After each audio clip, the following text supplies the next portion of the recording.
نحمده ونصلي على رسوله الكريم اما بعد فاعوذ باللہ من الشیطان الرجیم بسم اللہ الرحمن الرحیم قال اللہ تبارک وتعالی فی القرآن المجید والفرقان الحمید انما یخشى اللہ من عباده العلماء۔ اللہ جل شانہ نے قرآن پاک میں ارشاد فرمایا کہ اللہ تبارک و تعالی سے ڈرنے والے علماء ہیں۔ علماء کرام کی تعریف فرمائی کہ اللہ کا خوف و خشیت رکھنے والے اور اللہ سے ڈرنے والے علماء ہیں۔ اور حضور پاک صلی اللہ علیہ وسلم نے ارشاد فرمایا ہے ان العلماء ورثۃ الانبیاء، یقیناً علماء کرام انبیاء علیہ السلام کے وارث ہیں۔ وَإِنَّ الْأَنْبِيَاءَ لَمْ يُوَرِّثُوا دِينَارًا وَلَا دِرْهَمًا وَإِنَّمَا وَرَّثُوا الْعِلْمَ، اور انبیاء علیہ السلام روپیے پیسے کا وارث نہیں بناتے، وہ تو علم کا وارث بناتے ہیں۔ تو اللہ جل شانہ نے علماء کرام کو انبیاء علیہ السلام کا وارث بنایا ہے اور علم کا وارث بنایا ہے۔ علم اللہ تعالیٰ کا علم،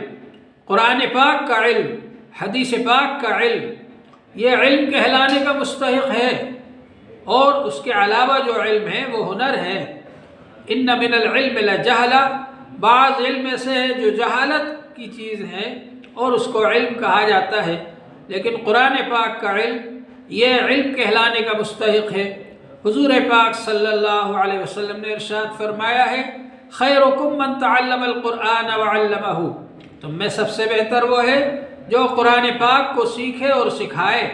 اور حضور پاک صلی اللہ علیہ وسلم نے ارشاد فرمایا ہے الا ان الدنیا ملعونہ وملعون ما فیها الا ذکر اللہ وما والاہ وعالم او متعلم، خبردار یہ ساری کی ساری دنیا باعث لعنت ہے اور جو کچھ اس میں ہے وہ بھی سب باعث لعنت ہے سوائے اللہ کے ذکر کے اور عالم کے اور طالب علم کے، کہ یہ باعث لعنت نہیں ہے بلکہ باعث رحمت ہیں۔ ان کے ذریعے اللہ کی رحمت آتی ہے، اللہ کا قرب حاصل ہوتا ہے، اللہ تعالیٰ کی رضا حاصل ہوتی ہے۔ تو قرآن و حدیث کا علم ایسا علم ہے جس کے ذریعے اللہ تعالیٰ کی رحمت آتی ہے، اللہ تبارک و تعالیٰ کی رضا حاصل ہوتی ہے۔ حضور پاک صلی اللہ علیہ وسلم نے ارشاد فرمایا ان الملائکۃ لا یستغفر لعالم، کہ عالم کے لیے فرشتے مغفرت کی دعا کرتے ہیں۔ اور طالب علم کے بارے میں فرمایا حضور صلی اللہ علیہ وسلم نے ان الملائکۃ لتضع اجنحتها رضا لطالب العلم، فرشتے طالب علموں کے لیے پر بچھاتے ہیں۔ تو اللہ تبارک و تعالی نے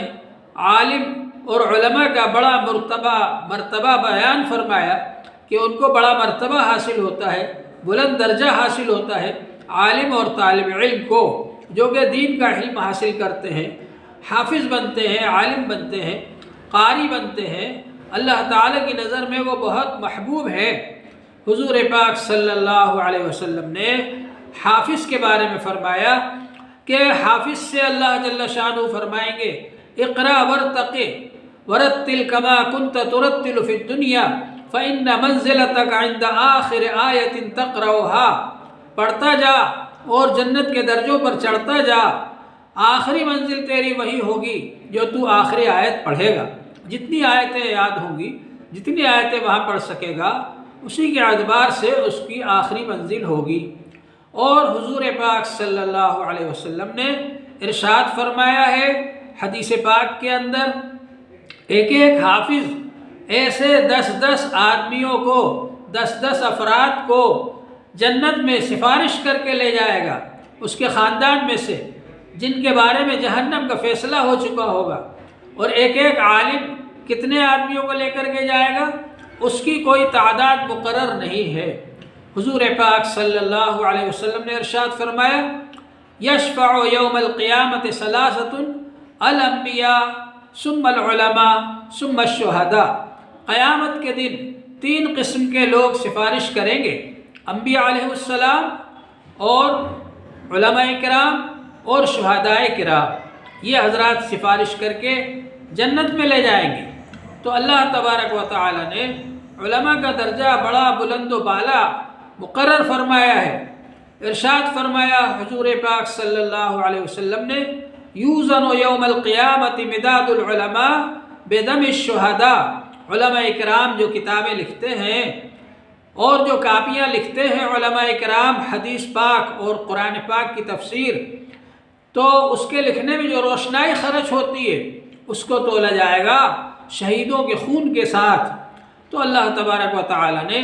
علماء کرام کا یہ بلند و بالا درجہ ہمارے لیے بیان فرمایا اور ہم کو اس بات کا پابند بنایا کہ ہم علماء کرام سے مسائل معلوم کر کے عمل کریں اپنی زندگی کے اندر۔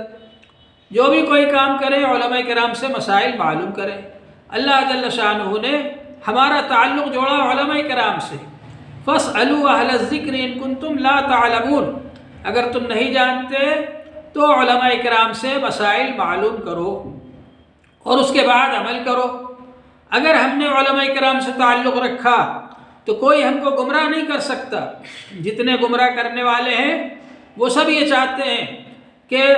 ہمارا تعلق علماء کرام سے ٹوٹ جائے، علماء کرام سے ہم دور ہو جائیں تاکہ ان کو گمراہ کرنا آسان ہو۔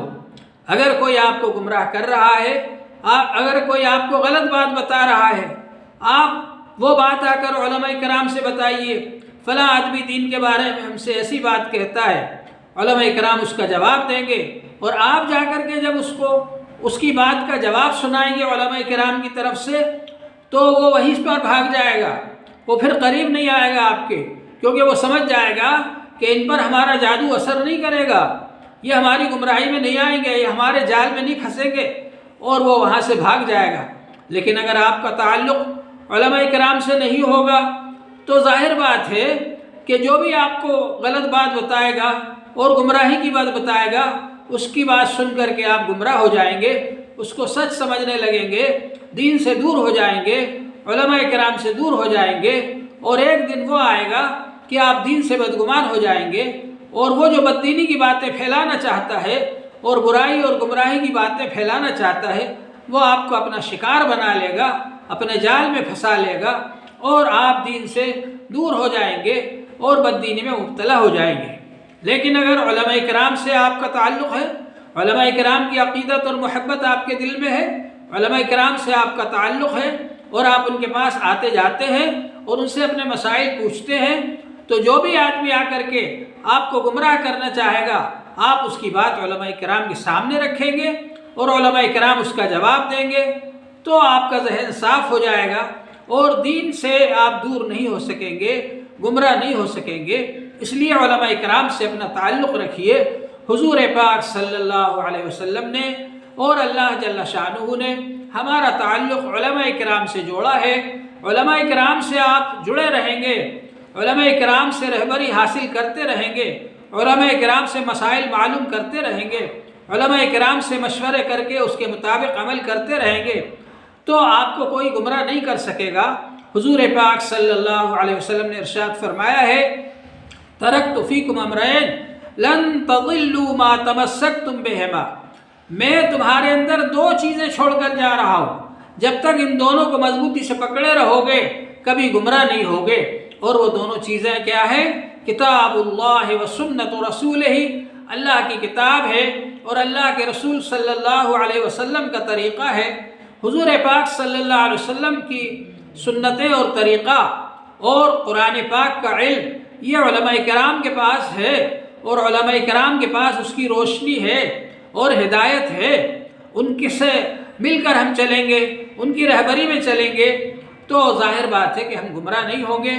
ایک آدمی چلا جا رہا ہے، اگر اس کے ہاتھ میں روشنی ہے، ٹارچ ہے، بیٹری ہے، اور اس کی روشنی میں وہ جائے گا تو کانٹے سے بھی بچ جائے گا اور گڑھے سے بھی بچ جائے گا، اور راستے میں پتھر پڑا ہوا ہے اس سے ٹھوکر لگنے سے بھی بچ جائے گا، اور صحیح طریقے پر وہ اپنے راستے پر چلے گا اور صحیح جگہ منزل تک پہنچ جائے گا۔ اسی طرح علماء کرام کی رہبری میں آپ چلیں گے تو آپ انشاءاللہ تعالی کامیابی حاصل کریں گے، آپ کا کاروبار بھی صحیح طریقے پر چلے گا، آپ کا شادی بیاہ بھی صحیح طریقے پر ہوگا، آپ کی عبادت بھی صحیح طریقے پر ہوگی، اور اللہ تبارک و تعالیٰ کی نظر میں آپ مقبول اور محبوب بن جائیں گے۔ آپ کی عبادتیں ایسے طریقے پر ہوں گی کہ وہ اللہ کے یہاں قبول ہوں گی۔ اور آپ کی زندگی کا رخ صحیح طریقے پر رہے گا تو انشاءاللہ تعالی دنیا میں بھی خیر و برکت آئے گی اور آخرت میں بھی نجات ہوگی۔ اللہ تبارک و تعالی ہم سب کو عمل کی توفیق عطا فرمائے۔ وآخر دعوانا الحمد